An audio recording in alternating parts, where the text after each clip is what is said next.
Chapter 45. Brick Building, near Walt Avenue, Reno. "What is this place?" asks Brian as he crawls into the building. "They make beer here," says Letty, as she points at a large stainless steel vat. "Oh, that's what I'm smelling." "Brian, where to?" asks Maria. He squeezes his coin, and he points into a corner. "Up! I feel that we need to go up." They start to make their way around the dark room with Brian leading. The warehouse-side building is filled with steel vats, and the large vats make it hard to see very far across the room. The pulls on his belly from his coin direct him to his requested safe location.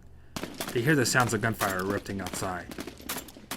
"It's hard to believe it's only been a few minutes. It's become a war zone around here," says Brian. "Soon, the whole world will be looking for us if we don't get out of here," says Kai. After a minute of traveling around the large vats, Brian's coin leads him to a ladder along the wall. The ladder leads to an upper steel balcony with various control units and storage room. "Everybody up," says Brian.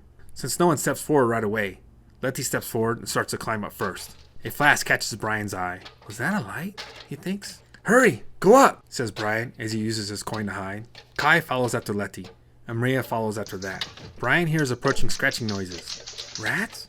I hate rats." Goosebumps quickly raise up his arm, and he shivers. He feels a weird feeling in his belly. Another coin is being used. He sees Maria climbing, and Kai above her. They aren't using their coins. As Maria climbs past his eye level, instead of getting on the metal ladder, he decides to step back and wait. Out of the corner of his eye, he sees a dark shape approaching. It leaps. He ducks. The jaw snaps right below Maria's foot. Spartan lands on the ladder and falls. The dog starts to bark at Maria as she climbs. The crouching Brian is hidden from the beast, so he doesn't move. Spartan continues to bark at his climbing enemy. He smells that his enemy is so close, but it's getting farther away. Brian hears a man's voice say, "Good boy."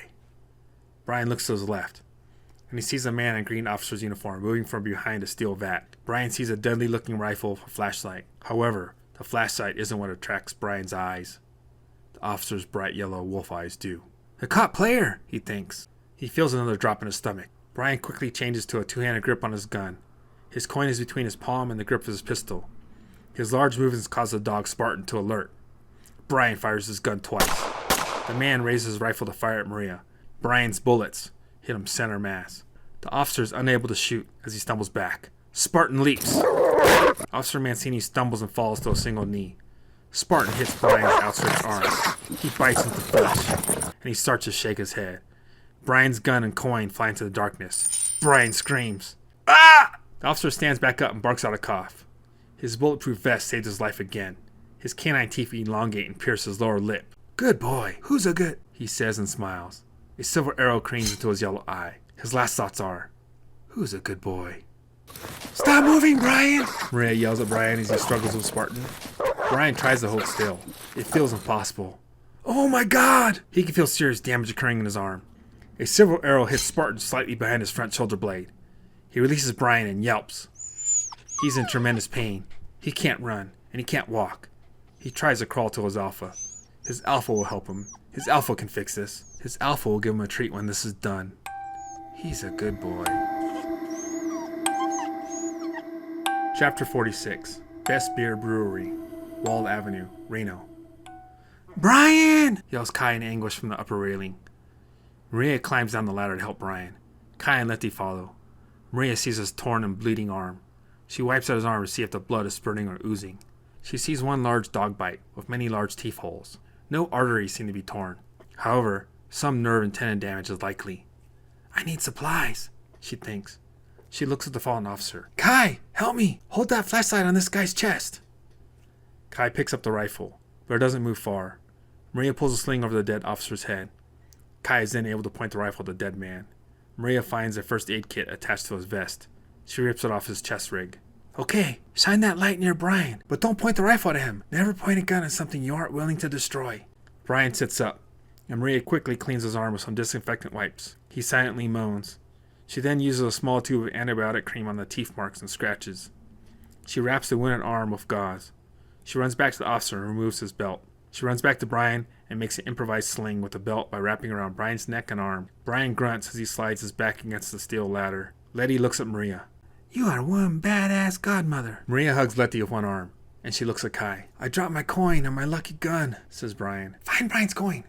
Kai nods, and she starts to sweep the rifle's flashlight left to right on the ground. She starts looking for a small shine. Letty, stay here. I need to find her, make an exit, says Maria as she walks along the wall. Letty sees something near the police officer and picks it up. Here it is, she says. She holds the coin up for Kai to see. Kai looks at the coin face. The coin's face depicts 2 wolf eyes. Kai's heart speeds up. Another coin, she thinks. That's not Brian's coin, says Kai. I see it there, says Brian, pointing under a steel vat. Kai and Letty run to the vat. Even though Kai is petite, she's too large to crawl under it. Letty, can you get to it? asks Kai. Letty nods, and she crawls under the vat towards the coin. Kai aims the flashlight to Letty's left. It smells like beer under here, says Letty. Maria returns. I found an exit. There's a rolling garage door in the docks. In a panicked voice, she says, Where's Letty? Oh, she's there getting Brian's coin, says Kai, pointing with her finger under the steel vat. A minute later, Letty crawls back out with the coin. She walks over to Brian and he accepts it in his uninjured left hand. Making a fist around the coin, he pushes on the ground with the same hand and starts to stand up.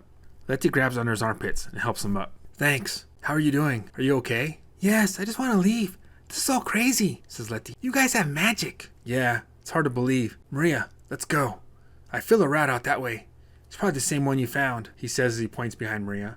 Maria nods and turns around. She starts to walk towards the locking dock area. Letty runs up to Maria and she holds onto the back of her blouse with one hand. Brian and Kai follow close behind. Suddenly, a loud buzzing is heard overhead. The overhead lights flicker on and off. A moment later, the lights flicker one last time and turn on. They are all blinded for a moment. Kai asks Maria, Did you turn on the lights? Maria shakes her head. No. A female voice echoes throughout the room. You will give me your coins, or I will kill all of you. They start to look around for the voice's owner. After a moment, Brian squeezes his coin, and he points behind one of the many steel vats. There, he whispers in Kai's ear. Kai aims at the steel vat and fires the dead officer's M4. She isn't ready for the M4's full auto burst, and the rifle quickly empties its magazine. The bullet sounds echo around the room. Their battered ears start to ring. The voice returns. Okay, fuck you then. Brian whispers to Kai, Do you have an extra magazine? Kai nods her head. No, I didn't grab one. The female voice yells. See how he's always trying to tell you what to do? See how he thinks you're worthless? Do you think he wants you around? What? Says Brian, as he has a dropping feeling in his stomach. Kai turns around and points the M4 rifle at Brian. Her face is plastered with hate and disdain. You don't need me. Fuck you, loser. She pulls the trigger. Kai, what are you doing? Asks Brian. Behind Brian, Maria yells. Everybody, get down. I can't get a shot off. Letty yells. What's happening? The female voice yells out. You can't get a shot off, huh? It's because that little girl's in the way. She's always in the way. Imagine if she wasn't in your life. You need to take care of yourself. Get rid of her. Letty half turns and looks at Maria. Maria's sword appears in her hands. Her beautiful face is full of hate, and her smile lines disappear. I don't need you. I'm better off by myself. She swings her sword. Due to living in the streets, Letty's reflexes are always prepared to react in an instant. Violence is always a breath away. The sword misses her head as she dives under a beer vat. She starts to crawl for her life. Kai grabs the butt of the M4 rifle and swings the rifle behind her. You fucking no life. I used that coin to find the perfect loser. And it was you. She swings the rifle at Brian. He's so incredulous at the hate spewing from Kai, he stands frozen. The rifle hits his wounded arm. Ah! He screams at the pain and falls back. His wounded arm starts to bleed in various places. When he looks up, he sees Kai running to the dead police officer's body and his vest full of rifle magazines. Fuck! He turns and runs. He runs past Maria on the ground, swinging her sword at something underneath a vat. I'll kill you, yells Kai. Brian runs away from Kai as fast as he can. He turns a corner, squeezes his coin, and hides himself. A burst of rifle rounds shoot in his general direction. He crouches by a vat control panel, and a man at Kai runs past his hiding place. Letty looks back at Maria. The sword barely misses her leg, and it connects with one of the vat's steel support legs. Letty hears a loud creaking above her. She hears another support leg being destroyed. The heavy vat starts to creak more, and it leads towards Maria. I'll kill you, puta! Maria yells. Maria slides back and lays on her shoulder. She summons her bow, and as she summons an arrow and takes aim, the vat screeches out a horrendous metal on metal sound. The bottom of the vat near Maria crumples. Beer starts to spray out of the vat. and it blocks Maria's aim. She fires anyway. Another loud screech, and the entire vat falls forward. It stops falling and hits an upper walkway above Maria's head. The small cracks near the bottom of the vat tear open, and the multiple gallons of beer in the vat explode forth in a wave. The wave carries Maria into an adjacent vat. Her head and back and legs smashed into the metal. She cries out. Kai is a few vats away, but a wave of beer is still able to hit her feet. She slips and falls. When she hits the cement floor, the M4 rifle is dropped and washed several feet away. She starts to crawl towards the rifle. I'll kill that loser. He thinks he can be in the same universe as me.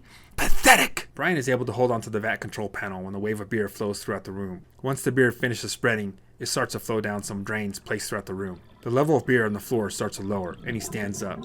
He uses his coin to find the enemy player. He heads off in her direction. Brian rounds a vat, and he sees a woman from the alley. She also sees Brian. Oh, you're still alive, says the woman. Behind the woman, Brian sees Letty crawl out from underneath another vat. She crouches by the vat, as if she's ready to re-enter her hiding spot. She dizzily holds onto a metal pipe. Brian hears Kai yell, Brian, come here. Don't you want to touch my leg again? Where are you, you asshole? The woman looks at Brian. She raises her fist in Brian's direction. Ooh, I didn't have to push her that hard, did I? See how much she hates you? She doesn't respect you at all. She thinks you're worthless. Brian turns around, and with anger and hate, he yells, Over here, you selfish bitch! The woman player smiles at Brian. She hears splashes coming from behind her. She turns her head, and she sees a young teenage girl sprinting in her direction. As she starts to raise her hand in the girl's direction, she sees the girl's yellow eyes.